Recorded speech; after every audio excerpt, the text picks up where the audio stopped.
Hi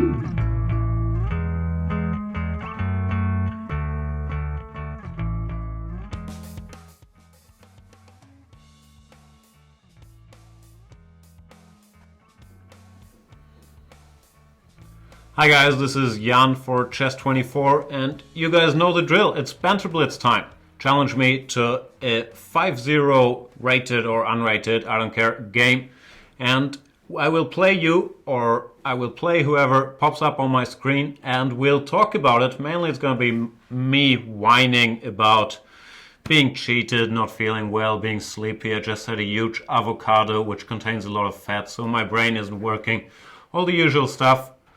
Let's get started and let's choose someone. I'll scroll down as low as I can, and it looks like Test is the first guy on my list. I'm not sure. We've slightly altered the system so that I can scroll all the way down. I hope now I'm going to play the guy who challenged me first. Else, keep your complaints coming to, I believe, support@chess24.com. And I'm sure Malta will have a great time with them. d4 is played in this game by Test, a regular in these Banter Blitz shows. I'm sure it's been, I don't know, our third game. Can't remember what I did earlier. I feel like I should increase the variety of openings in these shows a little bit. Can't play Nimzo and Grunfeld every game. So why not the 2 Knights Tango, which is not a great opening, but it's slightly better than it looks. After Knight f3, black goes e6. And in my opinion, white doesn't really have anything better than going Knight c3, transposing back to some kind of Nimzo Indian sideline. Knight f3, e6, a3 is also possible. So is Knight c3, e5, d5.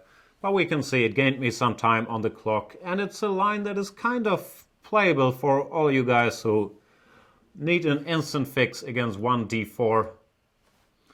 Don't try this, learn a serious opening, but it might make for an interesting game. Let's see. d5, knight e5, this is a bit of a sideline here. I believe the best move is e4, and I won't be able to take it because then there's queen to d4, attacking both of my knights, which would be kind of unfair. After e4, e6, my pieces do get developed pretty quickly. Goes knight c3, tempting me to take. But chicken as I am, I don't really feel like taking. Knight takes c4, e4, looks like he gains a huge lead in development. So I will start probing the center a little by playing e6, goes e4, and I will continue that policy, go bishop to b4, pin him. Not sure that's the best move actually. Bishop c5 was also quite tempting, intending to jump with the knight to g4. I'm not sure. Oh, complaints already. Some people shouldn't be picked in consecutive weeks. I need to come up with a more concise rule set for Banter Blitz. But Dover Beach, don't you worry, you were next on the list, so you'll be picked this week, and then I won't pick you next week because you suggested the rule. But anyway, I think I saw your name next on the list, so we will play. Anyway, queen c2, castles. I like my position. I have a serious lead in development. And e takes d5, c takes d, let's say rook e8. There is some tricks in the air. It's not so easy for white to play. He goes bishop g5, trying to pin me. So let's see if he means it and wants to go bishop h4. That could give me some new options with rook e8, knight g6. Well, if he takes on f6, queen takes f6, I think I'll just have a good position. So this 2 Knights Tango, it's not a great opening as I said, but it can't be refuted that easily. And I think I'm doing kind of okay here. Push my luck a little bit by going rook e8, masking my intentions for one more move. Not really masking them, keeping them open, trying to go ed and knight to g6.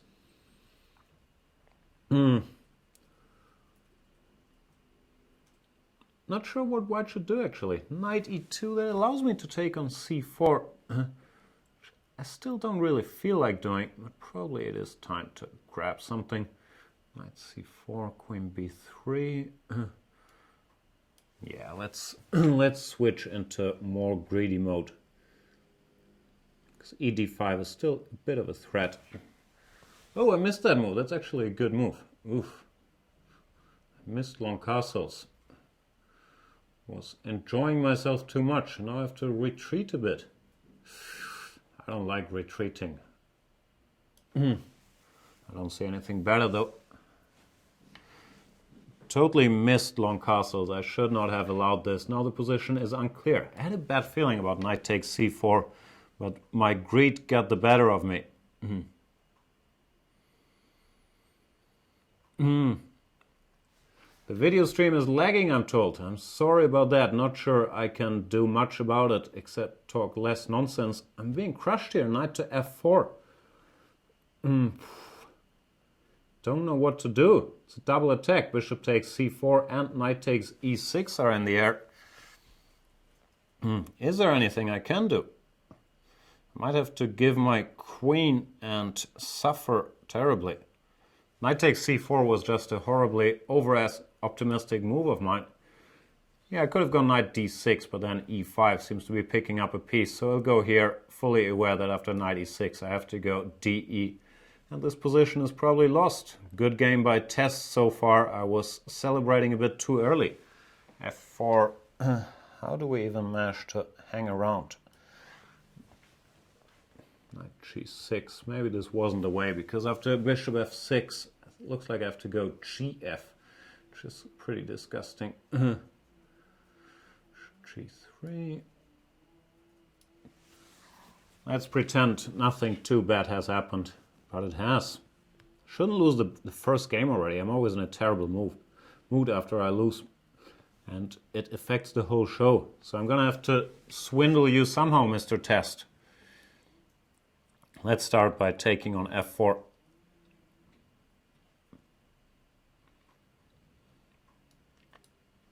Well, now at least the material balance is no longer that terrible for me. Still pretty bad, but better to only be, what do I have? Knight, no, I have bishop and rook and pawn, even though I'm just giving up the b7 pawn, so there goes my pawn. He takes it. I thought he'd be scared of my tremendous attack following. Don't really see much of a tremendous attack, to be completely honest with you. But what to do? Greedy guy. No, the queen is just a very strong piece. That's the problem. So far, Test has been destroying me. g3, another good move. Knight doesn't have a square. Shouldn't have allowed this. Queen takes b7. I was doing okay for a second again. So how can we trick him?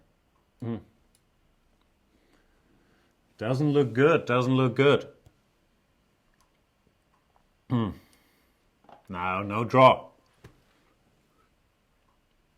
Let's not forget, I'm not a fair sportsman, so offering draws in good positions for you is not gonna work. I'll still try to flag you.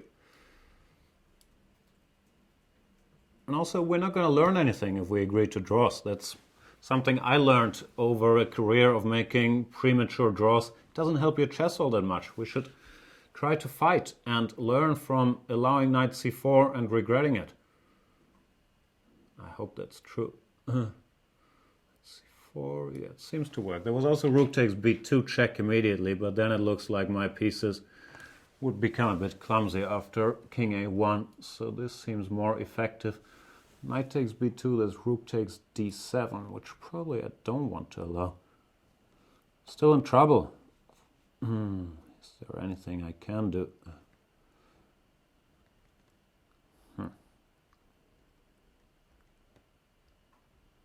Maybe there isn't. So let's switch to confusion tactics. Play this terrible move. Hope for the best.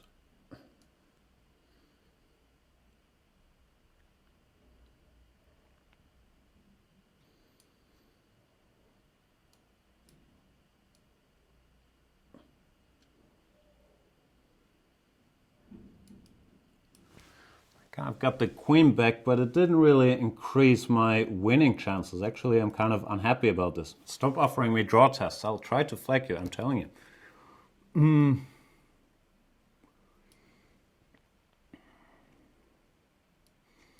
Because now there's not a lot of swindle opportunities that I do have left.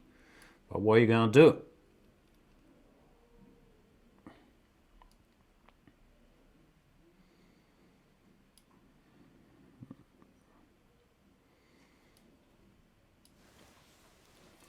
Well, at least I have an e-pawn, which I can push up the board a little bit, see if anything good comes out of it.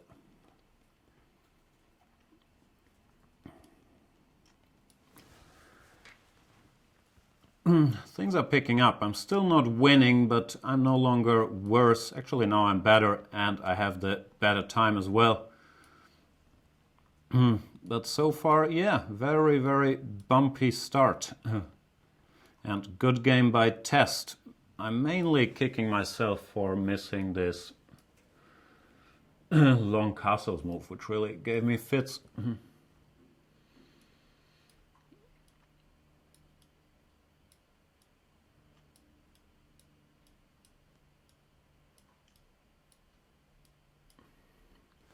We've already established in the first game, I'm not a fair sportsman. I'm gonna play the games out, hoping to win in any way possible. And it worked here still. Very good game by Test, who, yeah, really crushed me out of the opening. And, well, not out of the opening, was better out of the opening than he did outplay me, and I got very lucky in the end. Thanks for the game. Let's find the next challenger. And if the system is correct, then Mr. Dover Beach should still be on my list. It's so confusing. Where is Dover Beach? Did he disappear?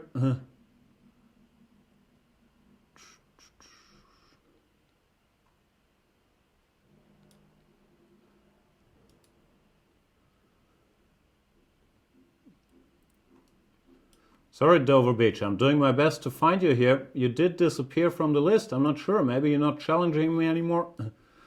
Not sure what's going on there. I'm scrolling as far down as I can. Can't do it. I'll keep an eye out if I see you there, and I'll play Schleck in the meantime. Schleck 2171. Can't recall having played him before. Sorry, Dover Beach, I'll try to find you. Blackmar is asking, Jan, where are your curls today? Yeah, cut them all off. I got a haircut. No more curls. But they are growing back, I can tell you from experience. Against Mr. Schleck, we're playing a classical Queen's Gambit declined. I went for the trendy Bishop f4, e3 stuff, Knight bd7. I've played many moves in this position. Queen c2, a3, c5, Bishop e2. I'll go for c5, which is all the rage these days, following the lead of Vishy Anand, who won some very nice game against Magnus Carlsen here, and also against Hikaru Nakamura, I believe, in this line, and made this quite trendy again. I've never fully understood it. You give up the two bishops and you get double pawns, but you could try to cramp black with the pawn structure by grabbing space, especially the bishop on c8 is normally a bit of a problem. Bishop f6. I think they tend to start with c6, b6, but it shouldn't make too much of a difference. Castles. Oh, maybe I shouldn't have castled. As I'm saying this, one idea of bishop f6 could be wants to go b6, and if I go b4, takes, and knight takes c5. Maybe castles was a bit careless, and I should have started with queen c2 or something, but it does go unpunished.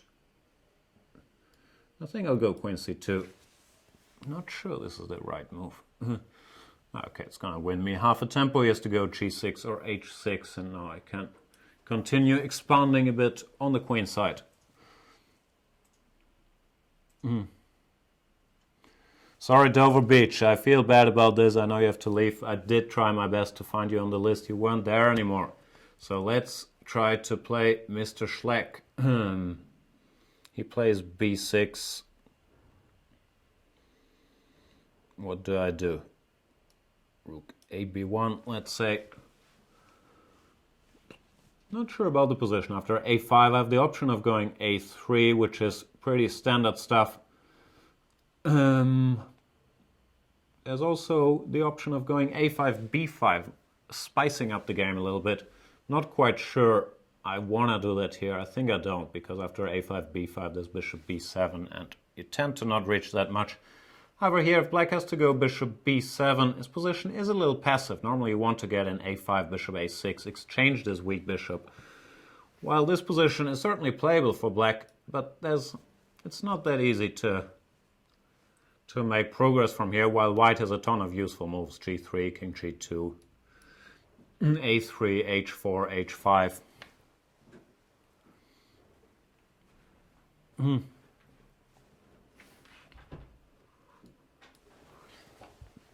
Yeah, I'm not sure what's going on with the challenge thing. Pascal is advising to cancel the challenge and challenge me again. We can do this in this particular case because I promised to play Dover Beach and I would do so next game. Normally I try to choose the challengers from the bottom of the list so the guys who challenge early get a chance. While I'm talking, I blundered my c5 pawn. I should pay some attention. He had bc, bc, knight takes c5.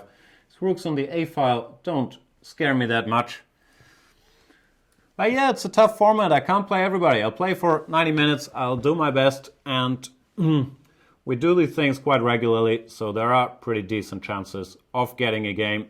And I hope if you get a game that you don't score. Because that's really what I'm concerned about. I want to win these games. This is not keeping premium members happy. This is Jan trying to increase his rating. No, not trying to increase my rating. But I am trying to play as well as I can while talking nonsense. Here, yeah, I'm not sure if this transformation helped me all that much. He still has his passive bishop, but this can be changed by going bishop a6. However, the rooks on the a file, they don't do all that much for the time being. Bishop a6, yeah, how do we react to this? I think I'll take it and then go h5. Trying to make something happen, but it's not exactly a model game for this kind of structure.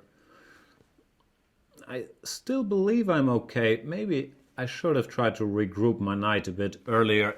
For the structure, if you really want to understand it, study the game Anand against Nakamura and the game, what was it? Anand Carlsen, of course. There's many classical games in this line, and I'm thinking the time might have come to force the issue a little bit. Or has it? I was going to say I should play b5, cb, c6. Not sure how good an idea that is. That does look tempting, so I'll go for it.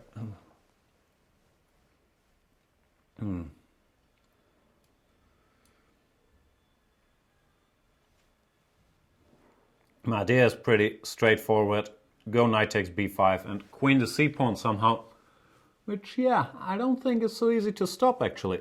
So this might have been a good idea, or maybe, yeah, queen e7 allowing me this was wrong.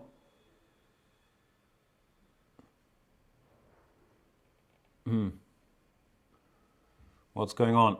Skibby wants his first chance. Indomable is threatening to crush me. Fair amount of banter in the chat, which this format is a bit unfair. I get to talk all the trash, however. You could argue it's not really an advantage talking a lot while playing chess, as you can see by the quality of my play here. Still, I'm kind of like the idea of keeping the queen on the c-file, promoting this march of the c-pawn, which is still not so easy to stop. Rook a8. Let's see if I can pretend to be Anand, who won with his c-pawn, put his queen on c6. The problem for black is his b-passed pawn is a lot less dangerous. Now I'm regretting a bit having gone for all this h4, h5 shenanigans, because it slightly weakened my king. And Schleck played a good move in bishop h6, trying to stop me from going rook c1. Which, in fact, it did stop me from going rook c1, so I have to find a different way. I think I'll start with queen b7, trying to tie him down a bit. Not sure I like that move, actually. If queen d7, I was going to go rook takes b4. Just getting rid of some potential enemies. Bishop d2, I think I have rook e2. Yeah, seems to work. Let's hope I didn't blunder the house here. Bishop b4, rook a2. I calculate that far. Queen b5, queen c8 doesn't work, and also have a pretty strong threat in rook to a8.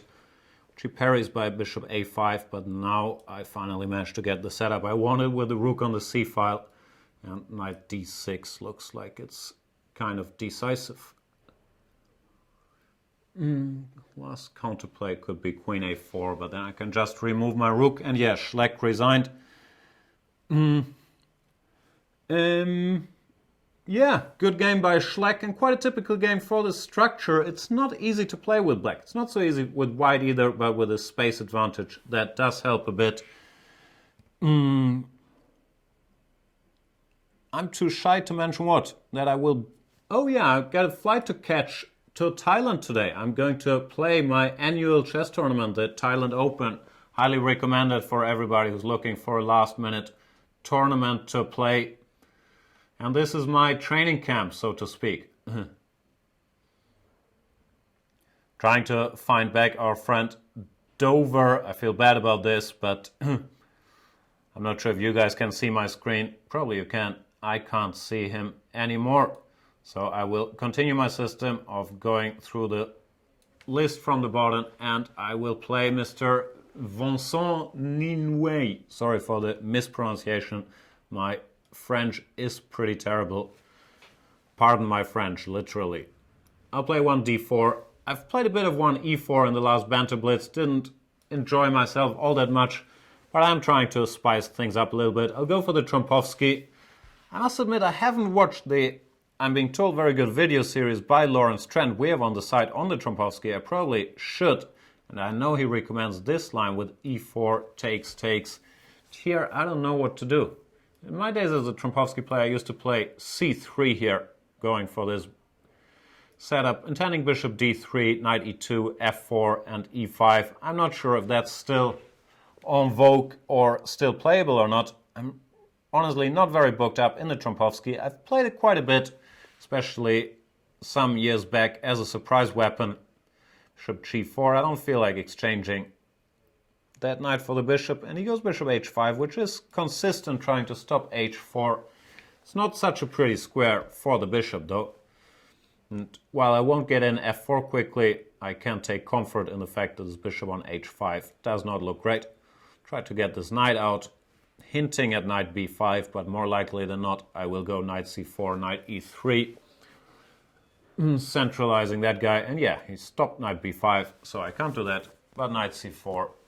And e3 looks like a very reasonable destination for this guy, controlling the f5 and d5 squares. Expecting Vincent to castle queenside here, when I should probably start pushing some pawns there, go a4, a5, b4, b5, along those lines. A terrible attacking player. I never know how to start a pawn race, but it looks like, since I do have decent control over the light squares on the king side, that a black pawn race is also not going to be very quick. Let's see what happens.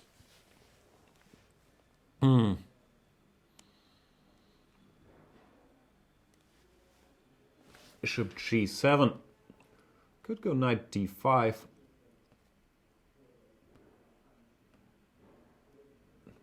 Sure, I kind of want him to castle queen, so I'll try to provoke it by queen b3, even though I'm not sure that's such a great move. Probably I should have gone knight d5 and then queen d8. Let's say knight g3, take it from there. Generally, strategically, I have a pretty good position. I can always go knight g3, knight gf5. And these weaknesses of the light squares will be a bit unpleasant to deal with. But of course, we are just getting started. Knight b6. A little awkward. Go a4, just asking the question if he wants to go a5, blocking that or not. He probably does want to go a5, but then at least I can contemplate bishop b5 check, adding some more positional gains to the list by forcing him to give up castles.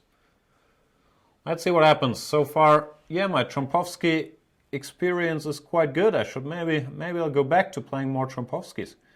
Queen e6, that's a good move. Did not see that coming. I have a choice between d5, which looks alright. It's not a move you want to play positionally. Or knight d5 is kind of interesting. Knight takes, pawn takes. Queen c8, knight g3. Yeah, that looks okay. Once again, I'm not sure about knight d5. It doesn't really threaten it all that much either. Too many choices. Yeah, we follow this line I was talking about. Knight g3, he has to go bishop g6. I'll take, and yeah, I'm not sure how great a transformation this was for me. Queen c2, king f7. Actually, yeah, black's position has improved here. I didn't play it as well. My position was so nice. What have I done? Yeah. Take on e5, but I'm quite unhappy here. I think black is fine now, and I really did mess up. King will go to g7, and it's no longer so easy for me to generate play. Can't blame the Trompowsky. Trompowsky gave me a great position, but I kind of misplayed it.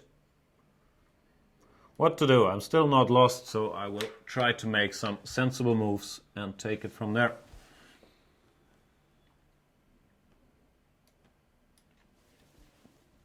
Queen is no longer doing a whole lot on c2. Let's see if we can find some more good work for it. DC Paul's pointing out, I think Peter Wells wrote a great book on this opening. I agree, I read that book a long time ago, though I think there's been new books. I don't know, I think Spielman wrote a book. No, I'm not sure if it was Spielman. Nick Pert wrote a recent book, which I've been told was quite good. And I'm sure there are others, but I must admit I'm not that up-to-date on chess opening books, so I could be quite wrong. But I've been told, yeah, I think it was Nick Perk. Or Richard Perk? I'm not sure. One of the Pert brothers, I think Nick Pert, wrote a decent book on the Trompowsky. Which I'm still not playing very well. Queen b3 was a strange move. I think I should have gone to d3, where the queen keeps an eye on both the king side and the queen side. Well, now, yeah, I'm not sure if I'm better. g4. Yeah, that's the reason that you want this queen on b5, on d3, not on b3. Still, I'll take and hope nothing too bad happens to me here. Once again, everybody's playing well against me, which really I can't win if you guys are playing well. Then I'm going to have to try to flack everybody and I look like a terrible sportsman. It's a tough game, this Banter Blitz. Rook b8, queen d3. I don't see any immediate ways to crush me. Queen h4, of course, is possible. But it looks like I have everything more or less covered, at least. Going back to g4. Queen is too active there for my taste, so I'll try to make it retreat. Knight f2. Maybe time to put my king on a light square, just in case. Expecting him to go h5. Yeah. I think I'll be bold and play h4. Trying to secure either the g5 or the f4 square for my horsey. Knight h3. Yeah, if my knight gets to e6, I'll be in pretty good shape. Very good game so far, once again, by Vincent. Knight g5. I have a feeling that trend is slightly in my favor. Not the Lawrence trend, he's never in my favor, but the trend in this game. Rook e8, he's offering an exchange sacrifice, which I think I should take. Why not? I like exchanges. And let's try to... Oh, no. I was going to say, try to exchange some more rooks, but there were some tactical problems. But it seems like I have things more or less under control. It's still not going to be easy to win. No, I think I can offer this rook exchange without running into too much trouble. Queen h3 check, there is queen g2.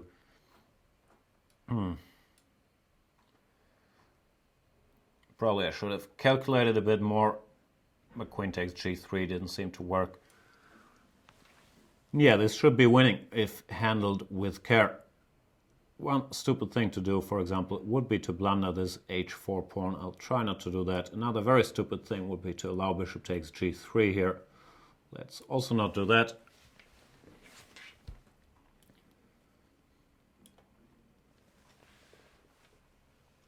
Now it's finally time to go for the counterattack after all this suffering.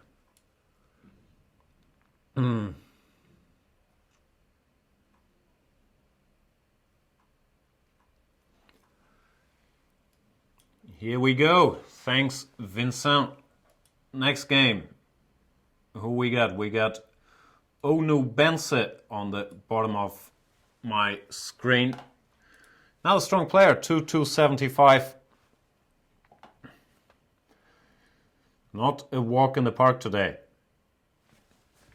Another rule we need to enter to the thick rulebook of Banter Blitz. If you don't make a move within, let's say, 20 seconds, I'm going to have to abort and play someone else. Normally, the move comes in the very second I click abort, and then I make some misclick and play some strange first move. Like I've played d4, knight f6, 2 e4 while trying to abort in the last session. Also, I'm terrible counting seconds. Are those 20 already? Sorry, Onu Bense, seems like you're not around. I'll abort and find the next guy on the list. Can't win them all. Challenges. Maharishi 3. Are you there, Mr. Maharishi? A horrible person that I am, I feel like since Maharishi is 1800, this is a safer spot to play my 1e4 outing for this session. But I'm sure he will punish that kind of thinking. I'm still not confident going for open Sicilians, but the rise of Magnus Carlsen and him playing all these goofy positional anti-Sicilians, especially his 3-bishop b5 check, has made the thought of going for a Sicilian slightly more bearable for guys like me. Because here, most of the time, you do get some kind of Marocci position like this one, which is very, very familiar to 1d4 players, and we tend to be quite happy together, even though I'm not all that familiar with the theory here, which I've played this with black here. It looks like I have to start with f3 because knight c3, there's knight g4, which I don't want. Not sure you always want to go f3. Yeah, it's always the details. Even though you're happy with the structure, if you haven't played it many times, the details tend to be tricky to sort out. Panicking about rook c8 or queen c7 or whatnot. But in general, this structure is pleasant to play. We got rid of our bad bishop, which normally would be on e2 here. White has a grip on the center, so it's a position I am quite comfortable playing.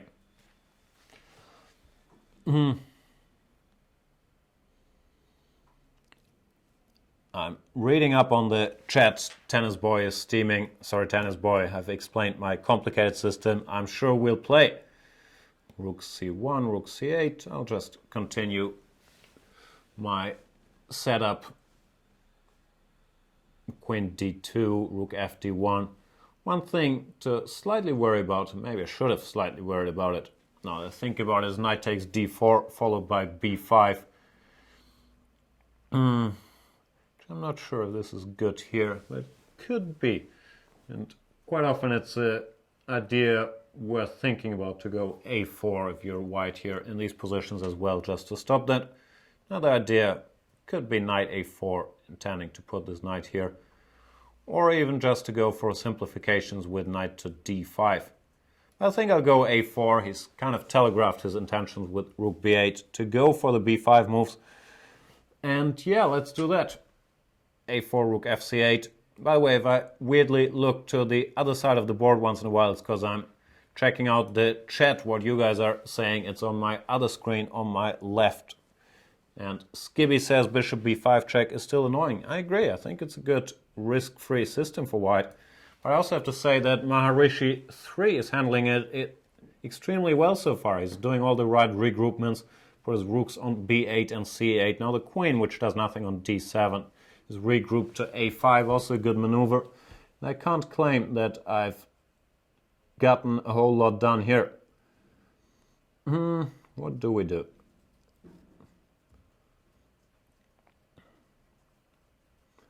Probably nothing. I don't like that move. That was a strange move on my part. Thinking about putting my rooks on b1 and c1 to later expand there. That does look slightly uncoordinated. Well, Maharishi keeps making good moves, but I might have a tactical shot now, which really, as you guys can tell by my play so far, maneuvering is not my strength, but if you give me a cheapo, I will quite often spot it. Here, knight d5 looks very unpleasant for him, because knight c6, I have, well, knight takes e7 check, or queen a5, and then knight e7. While this knight is pinned and under attack, the best try might actually be to go, knight takes d5, give up the queen, but it does not look like enough compensation, especially since this knight on e3 is kind of in beyond enemy lines, do you say that? It's trapped in my camp, and it doesn't look like there's reinforcements. So very good game by Maharishi, but then knight d7, which was a good move positionally, one inaccuracy, and the game is kind of gone. It does happen. Chess has a lot of tactics. Bishop h6 has to be played, but this position should be beyond repair. How do I play this cleverly? Let's start with queen e2. Once again, I'm giving my summarizing speech before the game is actually over. Should probably stop doing that. Knight e5, rook c3. I still intend to capture that knight on e3.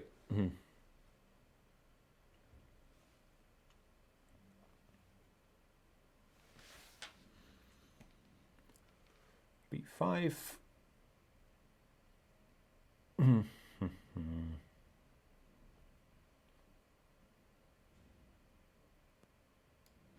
Okay.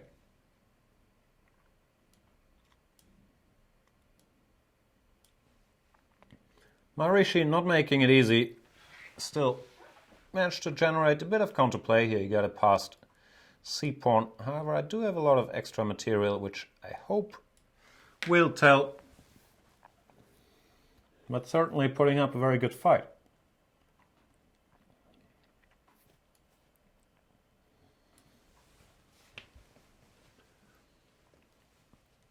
I was intending to go knight c6 next move, but then I spotted there's rook takes c6, and I can't even recapture because of rook takes b1, which is kind of checkmate, so I have to think of something else. But the good news for me is that I have an extra queen, so something will pop up.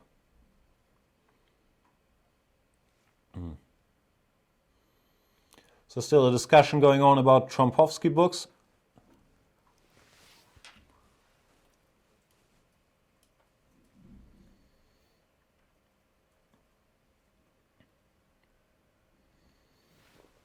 I should read more chess books. Actually, do you guys have any advice? I have 2 7-hour flights today, and I need some books to read to keep me entertained. I got some of these Kasparov books. I haven't read the latest Kasparov on Kasparov.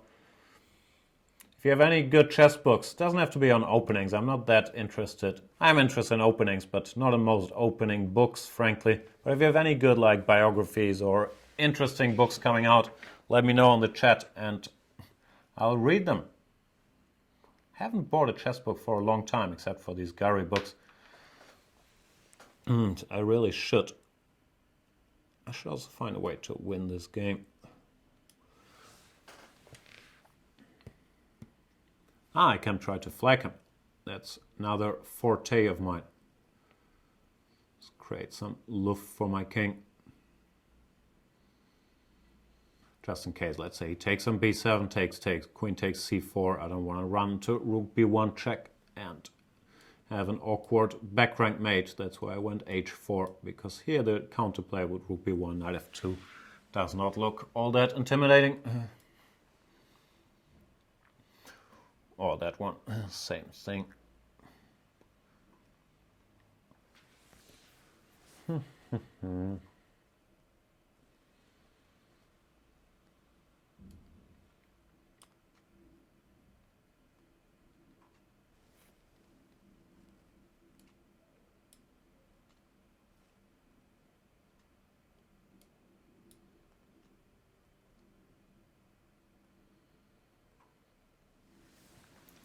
And Maharishi lost on time. In fairness, his position wasn't very good anymore.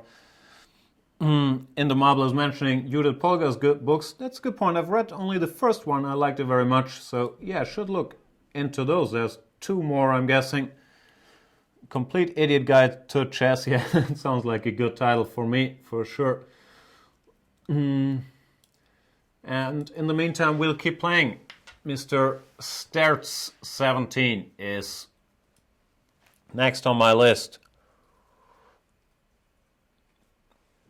Peter ST is suggesting Hendricks move first, think later. Sense and nonsense in improving your chess. So you can see from my games I already mastered the move first, think later technique, so I'm not sure I need that. But seriously, I haven't read it and won some book of the year. Like last year, 2 years ago, 3 years ago, I can't remember. One of these book of the year awards, so probably it is very good. And yeah, maybe I should read it. What else? King's Gambit by Paul Hoffman. Is that the Paul Hoffman from New York? I've played Paul Hoffman. Legend. I don't believe in the King's Gambit though. Ogard's books, yeah, those are supposed to be good as well. I haven't read them all. I've read some of them. There are a lot of chess books out there. Oof. Choices. Well, thanks a lot for the suggestions. I'm really not that up to date. I'll make up my mind what to put on my Kindle for these very long flights. In the meantime, we're playing some kind of... I believe it's a Catalan, but I haven't committed to c4 yet. And I might prepare it with b3 just to take out the option of going d takes c4 here. Of course, black setup is fully playable. It's not that en vogue to just set your piece up like that, b6, bishop b7. White tends to be quite quick getting in e4 and getting a small edge. However, it is certainly playable. Let's see how this goes.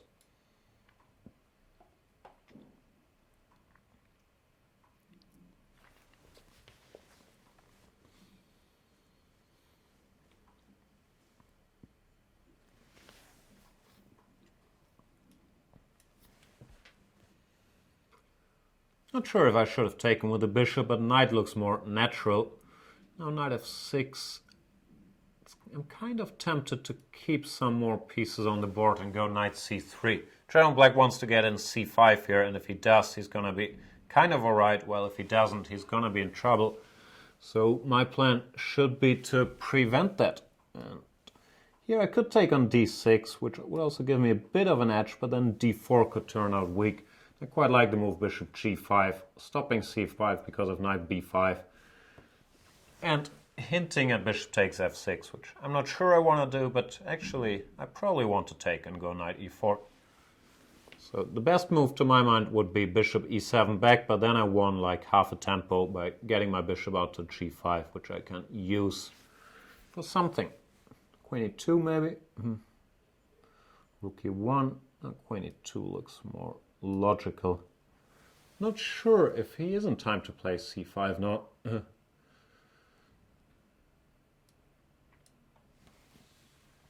Anyway, move first, think later.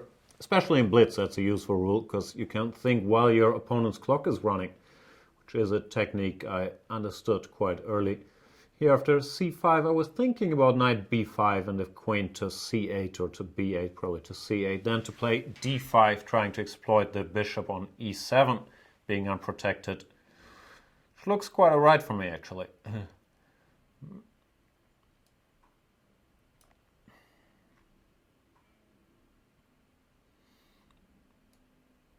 He goes queen b8. That also allows bishop f4 and knight to c7. But no, I'll stick to my plan of going d5 and bishop f4, knight c7, still very much in the air. When, yeah, I think... Oh, did I blunder knight takes d5? Ooh. Fortunately, well, I did blunder it, I did miss it. Fortunately, it's not very good for him because of cd, bishop g5, d e6. But still, it's a bit embarrassing. That's a very typical tactic, which I should have spotted from a bit more afar. However, after knight d5, turns out things are okay. Bishop e7 also wins. Knight e7, rook d8, and bishop takes b7. Starts goes e5. That seems to be asking for trouble, but in fairness, his position was quite tough to play. Can I go d6? Bishop g2. King g2. It feels winning, but I can't calculate it till the end. Bishop g2, d7 is not winning. Rook d1. It's probably winning. Bishop f1, e d8. Yeah, let's do it.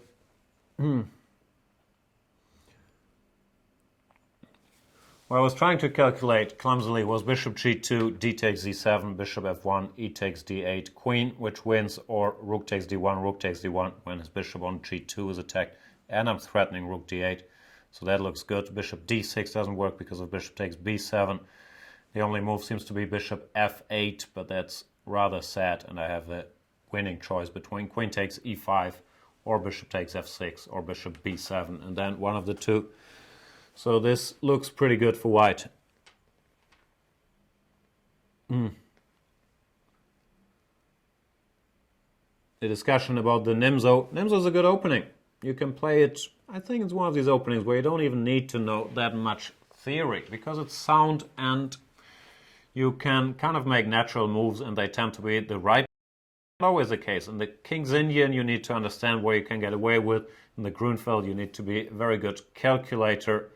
The Nimzo, I think everybody can kind of get away with playing it. Let's see if my calculations were correct here.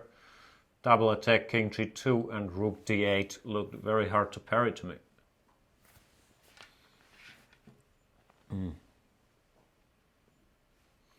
Schellingford says he would never play the Nimzo with black. I don't know, I think Nimzo, I also don't play it all that often. I think it's one of these fundamentals which are good to have around and have as a part of your repertoire, just because no matter what opening you like, that it's so useful to have. Anyway, this is not an opening clinic. Stertz resigned here because I'm winning his queen, and we'll move on to the next challenge. Melanie Omefan98, excellent username, is the lowest I can access, the lowest premium member. I'm not sure if he's a Melanie Omer fan since 98 or if 98 is his date of birth. However, he's a 2400 rated player, so very strong. And I'll be playing my standard boring e4, e5 stuff, bishop c4.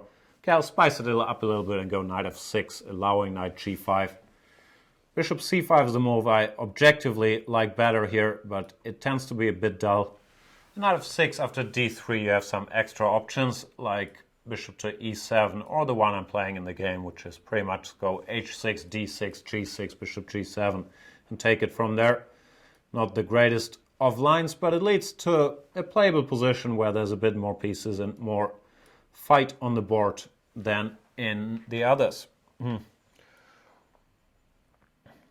Always tempted to go knight h5 here. It tends to be wrong. Once you get your knight to f4, it looks like the position is active for black, but there's no real way to proceed. I had a recent game in the Bundesliga like that where I got a good position, but I checked it afterwards and I wasn't very impressed with my knight h5 play. So I decided to put the other knight on the rim this time around, trying to win a bit of space on the, what's that side of the board called? The queen side. I really struggle with queen side, king side. I don't know why. I always mix them up.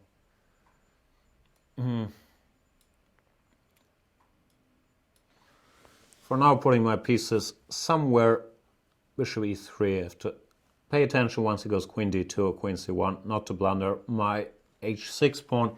Rook c8 I'm not sure about. This rook should probably find work on the b or even on the a file later. It's meant as a bit of prophylaxis against d4 to scare him by putting my rook on that file. Not sure that's the right approach. One of the good things about having this pawn on g6 is that the standard plan of knight g3 is no longer so dangerous. Goes a4. I think I'll go b6. I'm not sure about a4 actually. It stops white from ever being able to play bishop b3. I don't like b4 because it seems to be losing a pawn. That was the reason I went rook c8, trying to scare him away from such stuff. Didn't manage to scare him away, but if it's gonna net me a pawn, I'll be alright with that too.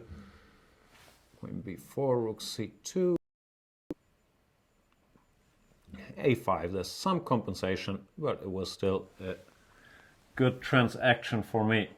Now the question is how to play this. I think I'll go passive for a moment. Try to hang on to this b6 pawn for a while, and I want to get in knight d7, knight c5. One thing I have to keep an eye out for is d4 when things become a lot more concrete, my favorite word. But he's trying to put immediate pressure on the b pawn. Is that gonna work?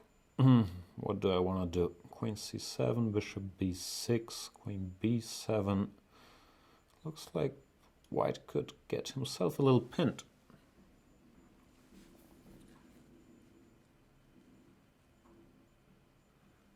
Didn't calculate a whole lot, but I'm not taking a lot of risk after bishop b6, queen b7. It seemed to me like he was overextended and would not be able to defend all his pieces hanging around all over the board.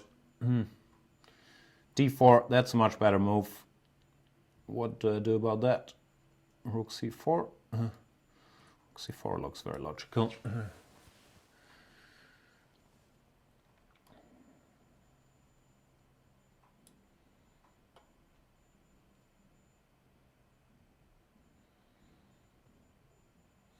One problem I have, let's say, is rook goes somewhere. It's not so easy to find a square, by the way, but let's say rook a3. I would like to go queen takes e4, but that runs into this knight fork, which I don't like so much. So I think I will have to control myself and not do that yet. They just blunder a piece, showing amazing self-control, but giving up a piece. That's kind of pathetic. That's embarrassing. Fortunately, I was a pawn up, so I can kind of fight back. Wow, how can I miss that?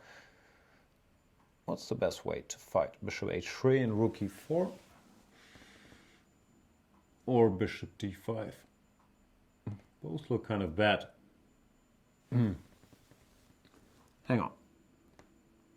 Bishop d5, ed, e4.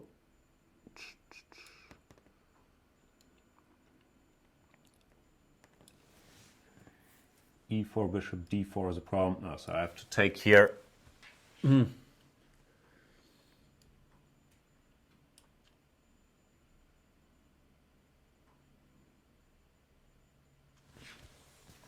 Playing slowly and badly, which is normally not a good combination when playing chess. Well, Melanie Ome fan is on fire.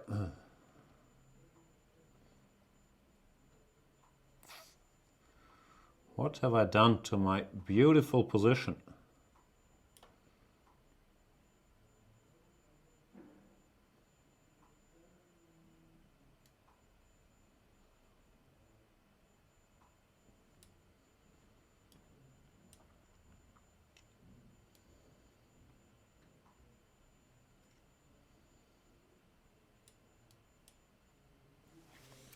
No, this position is kind of lost and I don't see a lot of hope left.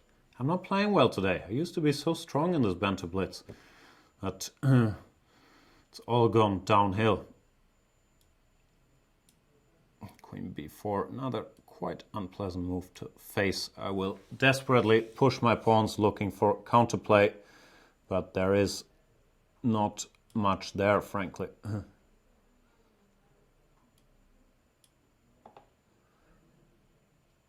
Bishop c5 might have complicated his life a little bit. Queen b6 just looked like game over.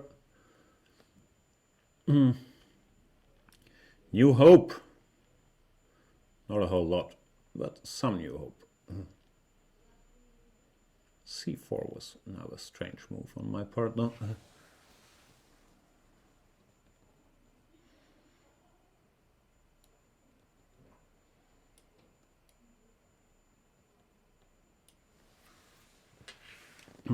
Problem is, pieces are very strong, and I've kind of exposed my king.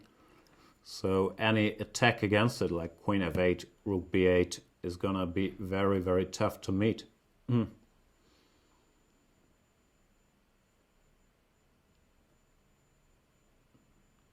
d4, rook b8. I'm just being checkmated, right? Yeah, that doesn't seem to work. So let's stick to offering queen exchanges for now.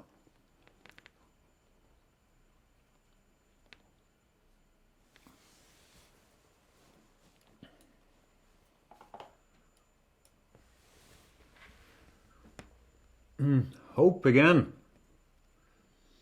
Keeps playing with my feelings. Melanie Omefan crushes me, then gives me hope, then crushes me again. It's a roller coaster of emotions, this game.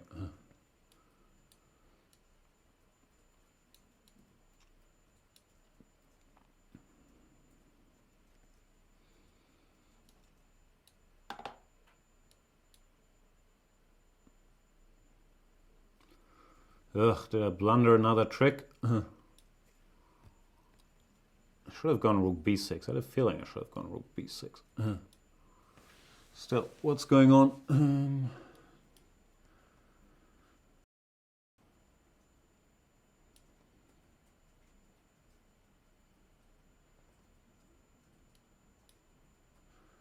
It's time to speed up too.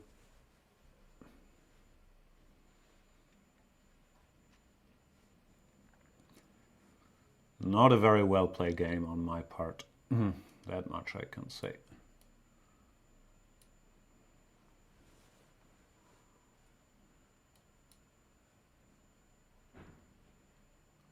However, I am an expert flagger, so I will try to use that one skill I got.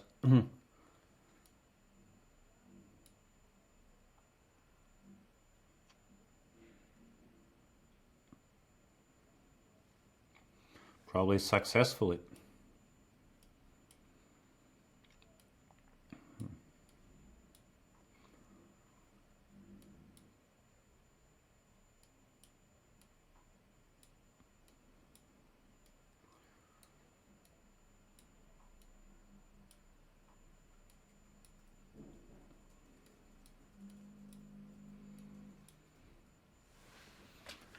Sorry, Melanie Omefan, I did not deserve that one after blundering that d5 move. But my flagging skills never let me down. In fairness, the final position looks quite promising for me. But yeah, very good game. I keep being put under a lot of pressure. And to add insult to injury, next on my list seems to be an even stronger player on paper, Nermit, 25-36. You guys keep making me suffer here. Still, are you there, Mr. Nermit? Don't praise me for that game. That was pretty terrible. I'm reading the chat here where people are complimenting me. Now, missing d5 really should not happen. Here we go against Nermit. Plays the, what's it called? Bishop opening. Normally I go knight c6 here, but I saw this game. What was it? Carlsen, Caruana. d4 check was played, and Caruana quickly got a good position. However, I didn't do my homework against bishop d2, which is a critical move here, and now queen takes d2 or knight takes d2. Carlsen played c3 and he got nothing, but this is clearly a lot more critical. Not sure what I'm supposed to do here. Knight d7 looks, yeah, how bad can knight bd7 be? Gotta cover the pawn. Looks very close to equal, but you have to take some care early on that white doesn't get in some advantageous either rook e1 and then ed cd c4 or something nasty, some ed cd bishop a4, but it feels like I'm still kind of in time. Still, one should just know these things. That's why I keep preaching, study the opening. Rook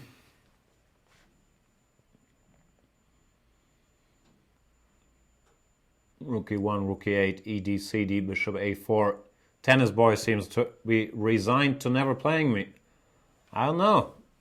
I'm just going through the list, tennis boy. I think the way it is set up now, whoever challenged earliest has a chance, but I'm not quite sure how it works. In all honesty with you, no system is gonna be perfect. I can only play that many games. I should try to play this one well. instead of whining about not being able to play everybody. c3. My problem is I want to get in knight f8 and knight g6, but I'm not really in time, so I should try to play useful moves in between. Maybe a5, b6, bishop b7, h6 is always useful. I don't know, it's very close to equal, but it still feels a little uncomfortable, this position. I should look up this bishop d2 move.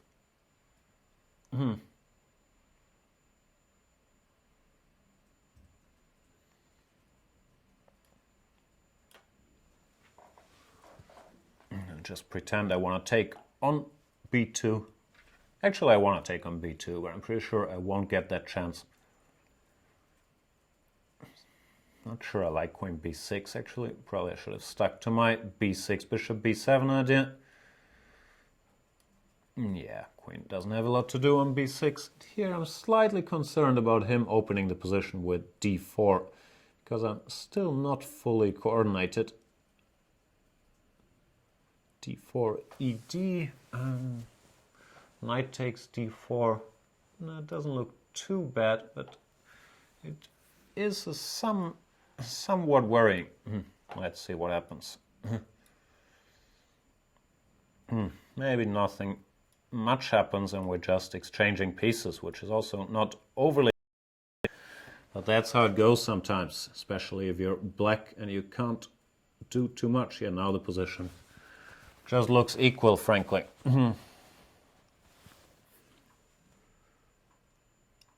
Still, equal doesn't mean the game is over. There's still play. I can try to win some space on the queen side with some c5, a4 ideas to decide where I want to put my rook, on d8 or on e8.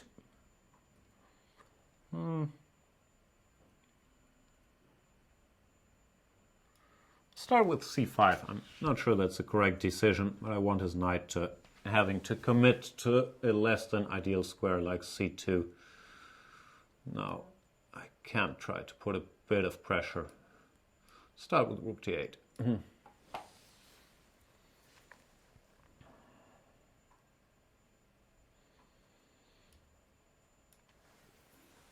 Maybe I should have started with bishop f5, not rook d8, actually.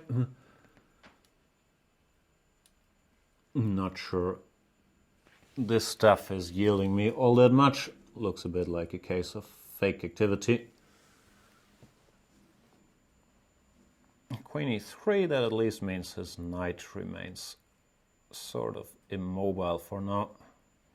Maybe this is a good time to make a luft.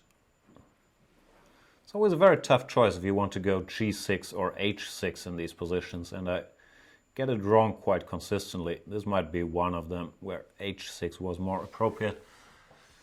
However, if your opponent has a light square bishop, there's a lot to be said for putting your king on g7 as well. So I'm not sure. Probably h6 was better here.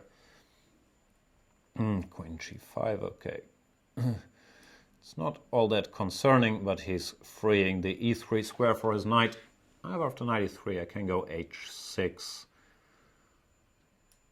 Queen f6, king f6, knight d5, I have rook d5, so he has to go queen to e5. And let's try to win a bit more space. b5 also has the idea of going g5 if advantageous, and it might be good time now, because his queen doesn't have any squares except for g3. I was hoping there might be something in this ending. However, it might not be much. b8, rook a1. Not sure. b8, rook a4, rook b2, rook a5 is nothing. So I'll go here, hang on to this pawn for a moment, and also hoping to get my rook here. I'm not sure. It looks like he missed rook d2 check. Because now it could be serious. If I get the b2 pawn, my a pawn all of a sudden is worth something.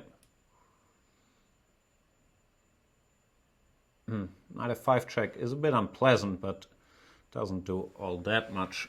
Bishop d1. Let's activate some more pieces. Yeah, I'm winning. Yay me. And Nermit resigns. Edward Gil Medina was saying, I'm too good with clock. Yeah, that's because I use all my time talking, not thinking about moves, so I do end up with a lot of time on the clock. Anyway, good game. Nermit, that went well for me, but I have to study that line. I'll play Mr. Gigi Eiler. 23.72. Why is everybody so strong? 1 e4. Really, the only thing I'm good at is playing 1 e5. This is just for your entertainment. I'm playing random stuff where I'll get crushed. Now, I'm exaggerating a bit. I do play quite a bit of Sicilians to mix it up, and also e4, e5, there's so many what's the word? Drawish lines that sometimes you have to do something else. This is one of the things I do sometimes. I'm familiar with this line. Was played by Carlsen against Gelfand, for example. Knight f6, I think, is the right way to go. There were some games after this Carlsen-Gelfand game, which Carlsen won very nicely, by the likes of Rajabov and Topalov and so on. I think bishop e3 was played in those games, not d takes c5. This type of endgame tends to be around equal. White has the 3 against 2 majority on the queen side, but it tends to be fully compensated for by black's what's called extra central control. Not sure about b5, maybe bishop d7 followed by rook d8 was a better way to proceed. Bishop g5. Can I just go bishop b7, or is it time to start worrying a bit about bishop f6 and knight e4? It's probably time to start worrying a little bit. Okay, I'm slightly worried. I'll go here. Not sure I like that move, frankly.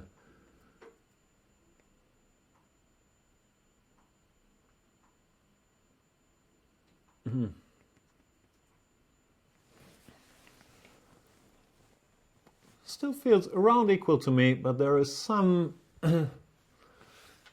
questions he could ask. a4 I'm not sure about. I want to go b4 anyway, and bishop f6. The problem is there's no knight e4 because b2 would be en prise. So this doesn't look too scary. Question is if I want to go e5 here, which is a very committal move, restricting this knight from coming to d4. Nah, it feels like too much. I'll just keep developing bishop b7. Put a rook on c8. Not sure, maybe I should have gone e5.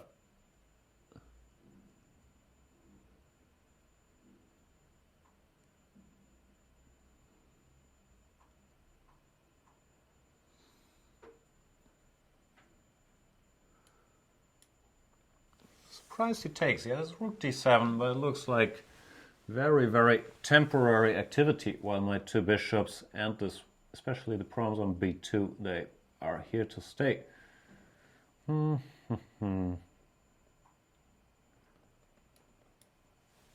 Any options? Bishop c8, knight a5, rook b8. I'm not sure what's best, but now I quite like my position.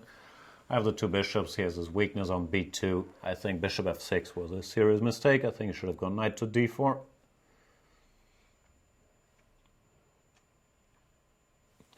Anybody still awake in the chat? Gorgonzola wants the pieces to be pink and yellow. Become a premium member. I think we have some new pink board designs. Do we? I'm not sure. Can I change them? We had some new designs. Settings. It's not exactly pink, but I'll put in a good word for you. Not sure I like those. The dark squares there are kind of confusing me. No, let's try something else. Sorry, this doesn't mean I'm not taking the game seriously. It just means I'm trying to promote our new premium board designs. Knight g3. How do I make progress here?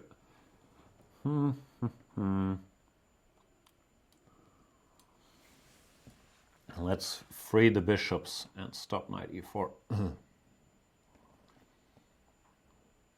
I'm not winning, but the two bishops are a very, very serious advantage in a position like that with pawns on different sides and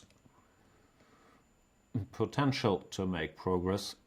I just have to make sure I'm not blundering my rook here. Line I was thinking about is bishop d3, bishop d4. Looks like he has to go rook f1 when my position is very active, but it's not so clear what to do next. Still, I think I'm in time to restrict his pieces enough. f5, I'm expecting knight e2, then I'll go bishop c5. Ugh, having said that, I just spotted bishop c4, which I missed. Which would have been unpleasant. Could still be a bit unpleasant. Still, I have the two bishops. I can't be too worried. It's kind of my religion. The church of two bishops is the one I believe in. So I can't start whining here. I have to be careful not to lose my rook. What else? Bishop c4. Do I want to take on c2? No, I think I want to start by going here. And after knight f4, I'll take on c2. Or play bishop c8, but probably take. 96, I have rook c4, bishop e6, 6, bishop d5. Not sure how good that is, actually. Maybe the strange looking bishop c8 is the right way to go. But then he goes knight d3. Now that can't be right. Once again, the very deep grandmaster thought process, randomly jumping from one move to another and just as randomly deciding on one. However, in Blitz, especially in Blitz, all this cut-off stuff of candidate moves doesn't work anyway. It's crap because you think of other moves while you're calculating lines in a candidate move line and then something changes. So having a list of these are the 5 candidate moves and I'll calculate them one by one never works. But especially in Blitz, you gotta trust your gut a lot because as you've seen in earlier games, time is a very important part of the game. And tactics are a very important part of the game. But this one, unfortunately, I did not catch Gigi Eiler by surprise, but he saw this knight d8 check, knight b7, which I had missed earlier. I had seen it by now, but I don't think I had another option. And it looks like he might survive here. He got rid of one of my 2 beloved bishops. The rook ending, I'll still try to make something happen, but chances of success are kind of slim, I have to admit. However, rook c3, I'll still ask questions. Rook c3, rook d6, there's not that much to ask, I guess. So let's try to bring the king.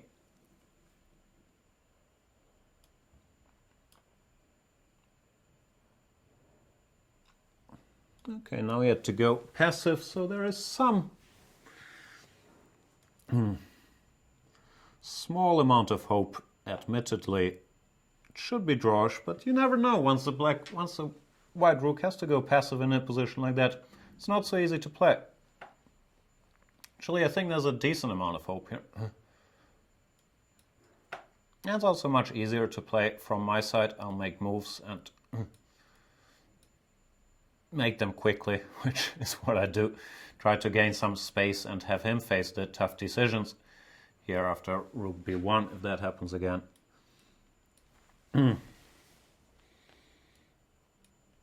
I shouldn't have gone h3 yet, that was bad technique. Well, now I'm winning because king f1, rook c1. I'm queening the pawn, but after rook b1, I'm not sure I should have done that already. Anyway, this was an important rook ending lesson. Don't put your rook passively because you might lose. Challenges. There's a discussion about Helene Fischer in the chat, which is very disturbing. I'll play Mr. I'm still not sure where to pick the challenges from. Somehow every system feels flawed. I want to know which are the oldest ones to reward these guys. I don't know. I'll stick to the system for now. Play Mr. Schellingford, whom I think I've played before. Have I? I think so. Maharishi is apologizing for letting his time runner out. Don't worry about it. No problem whatsoever. Let's see if Schellingford is there. If he's not, we'll play someone else.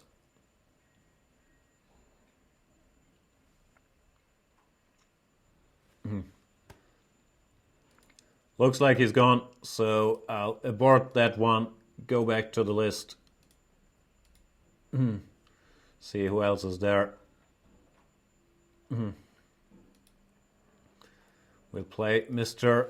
Schacho.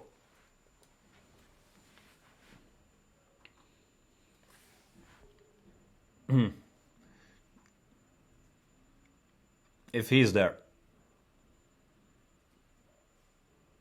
Here we go against Schacho, d4, knight f6, c4. I think I've played Schacho earlier in some of these Banter Blitz sessions.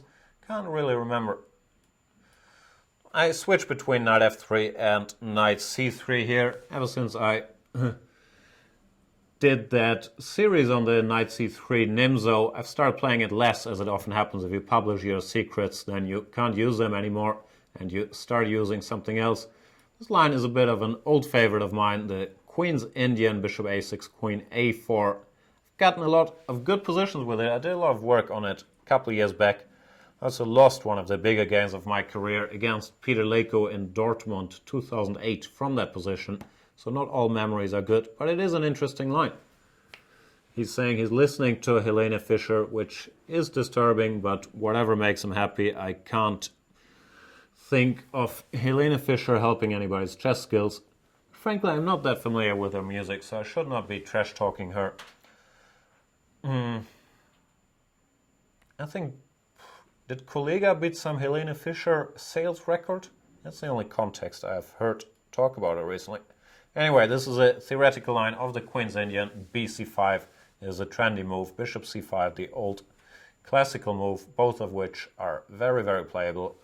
I prefer the positions after bishop takes c5 because, well, they're a bit more straightforward to play from the white side.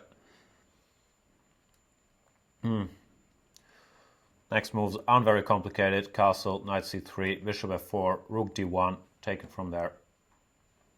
Let's see what happens. Black has different setups. The mainstream one is knight a6, rook fd1. Then they play some strange move, knight queen c8 or knight c5, queen c2, queen c8 for whatever reason. Which is a line I used to be a bit of an expert in the old days. I'm not sure how much has happened there since. I think this was my pet line, rook d4, trying to stop a black piece from coming to e4 or knight c4 or knight fe4. Black tends to go d5 and rook to c1. Schacho seems to be a bit of a theory nerd. He knows everything. Unfair, but I also know everything, and I'm spending less time on making the moves, so can't complain too much. I think I've had this position, and I've analyzed it quite a bit. Can't remember all the details, but I was quite happy for white here. Knight fe4, I think, is the main move. Knight takes, d takes, knight e5, something along those lines. Schellingford says his internet broke down. Sorry about that. You know the rules. I just click on the low's name on my screen. So I'm sorry. There's not much I can do about it. Let's continue playing with Schacho, and I'm sure I'll get a chance to play Schellingford in the near future as well. Rook c1. Schacho spending too much time on the opening phase. You should not spend 3 minutes of your 5 minutes on a position where you're out of book for one move. Easier said than done, and I know this is a critical line and so on, but this is not the practical approach. They take c, I will take as well. I think I also had this on the board once. I can't remember the details. Bishop a6 looks like a normal move. Knight d5. I think I'm threatening b4. Can't remember. Maybe rook takes c4 was wrong already, and there was some knight b5. instead. Ugh, I'm gonna have to look it up. I'm also getting old and slow. Not slow, but old. My brain is getting slow. Well, I'll still make moves quickly. They just used to be better moves. Not sure if rook takes c4 was correct. Knight d5. Can't I go b4? What happens after b4? Bishop a6 then? Knight d5.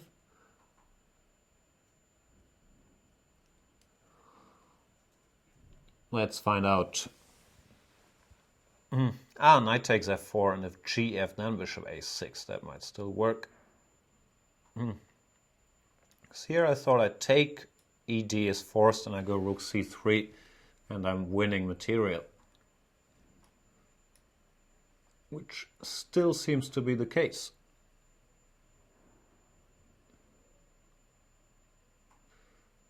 Bishop f6 is probably the best try. And then bc5 is borderline winning. I'm thinking if I want to go bishop e5, takes, queen e6. No, I'll just take here. That's good enough. With 2 pieces for the rook, and my pieces coordinate quite well. So I think this is sort of a winning position. Still has to be proven.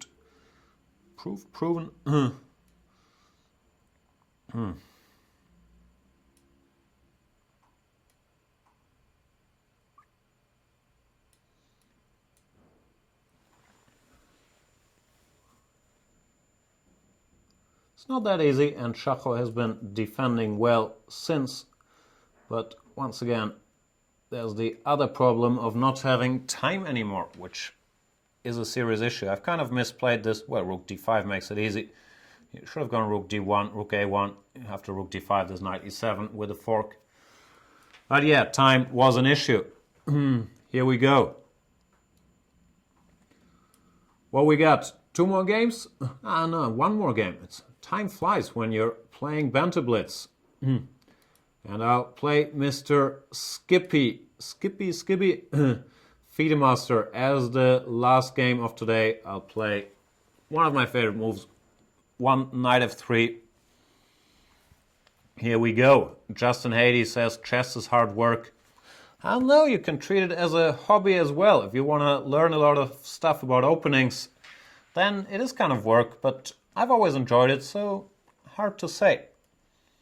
Should have worked a bit harder to become stronger, but I think everybody feels that way, one or the other. Skibby, I'm not sure if we had a discussion in my, what's it called, opening clinic about the Chigorin.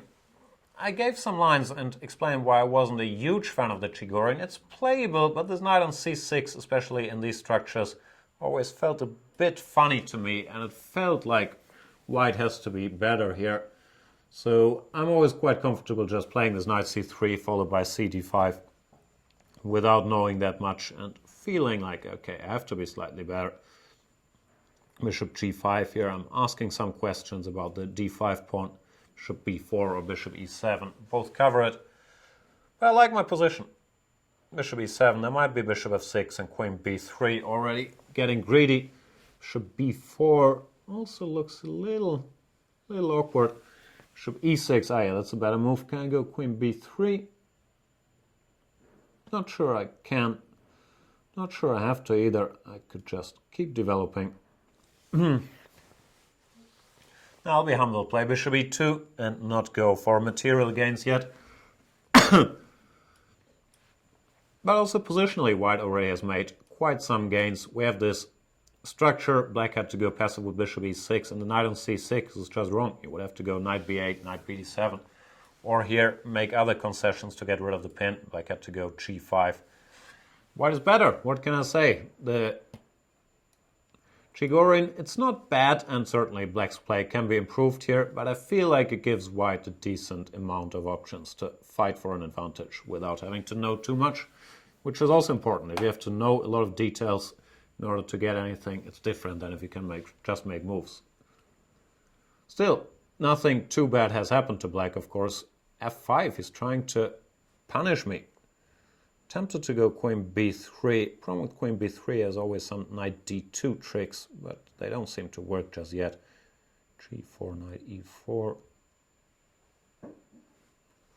They might actually work. Still, let's push our luck and go Queen B3, see what happens.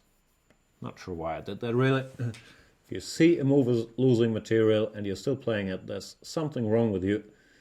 But G4, knight H4, knight D2, Queen B7, I thought there were some interesting options. B8.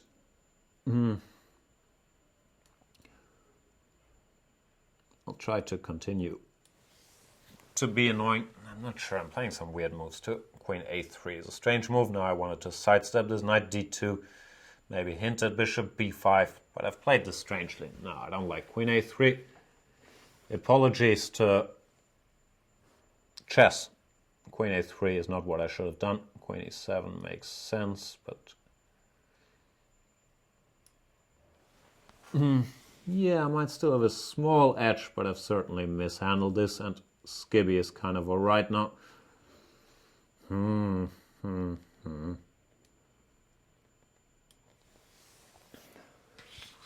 Yeah, whenever black gets in c6 and solves these problems of having the knight on c6, then white loses a big part of his edge. And that's what has happened to me here. Still, no reason to despair too much. I might still be slightly better now. I want to go knight e2, f3, and then build on the fact that my knight on e5 is strong. Knight g6, f3, knight e5. I have d e5, and I'm kind of trapping his knight. Well, I would have to go to d2, but it doesn't want to do that.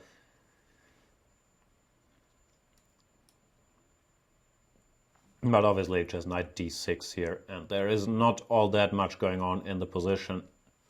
I've misplayed it, what can I say? Or knight f6. I'll go for some tricks. G4, knight e5, de. I was hoping that here I could get in knight d4, asking some tough questions. So I'm doing my usual stuff. I'm misplaying the position strategically, but then I get some tricks in. Gf knight e5, yeah, that looks kind of good. Bishop f5 also looks very good. Hard to decide. Knight e5, knight e6, takes, knight d3. Yeah, should be good enough. Not sure that was a correct decision. Knight e6 followed by bishop f5. Also looked overwhelming here, win and exchange, but I think actually the other lines were more clean technically.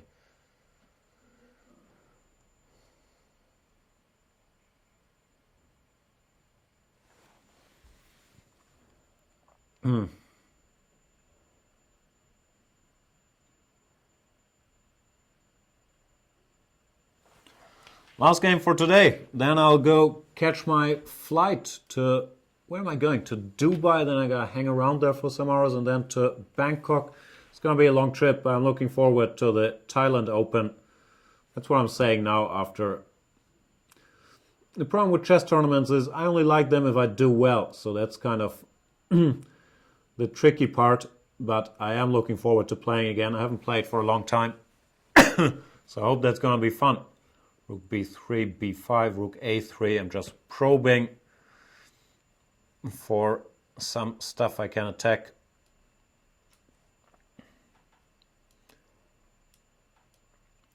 Let's stop knight c4. Next target is the c-pawn.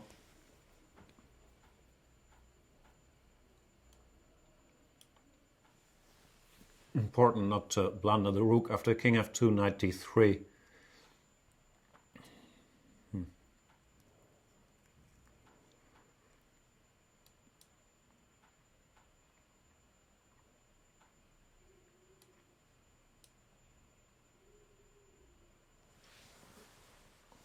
Now he wants to put his knight on e4, which is fair enough.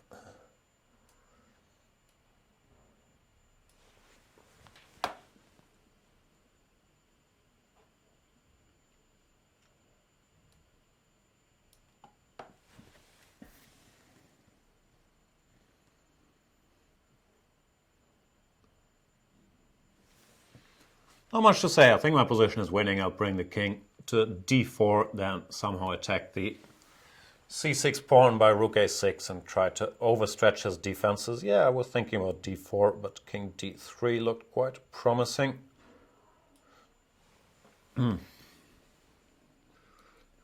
Walking into some mating net here? Not quite. I could go passive with rook e2.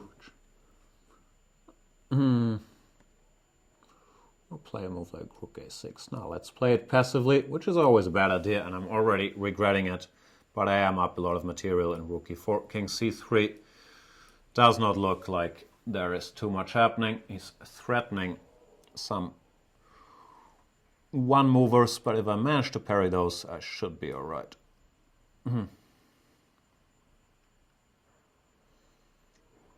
I might not manage to parry those though.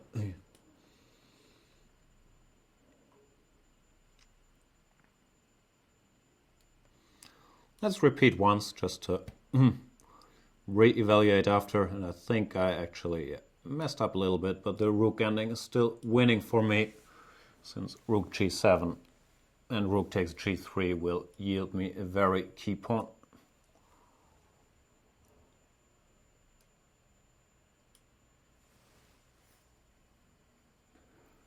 And I can also once again make use of my very best skill, flagging.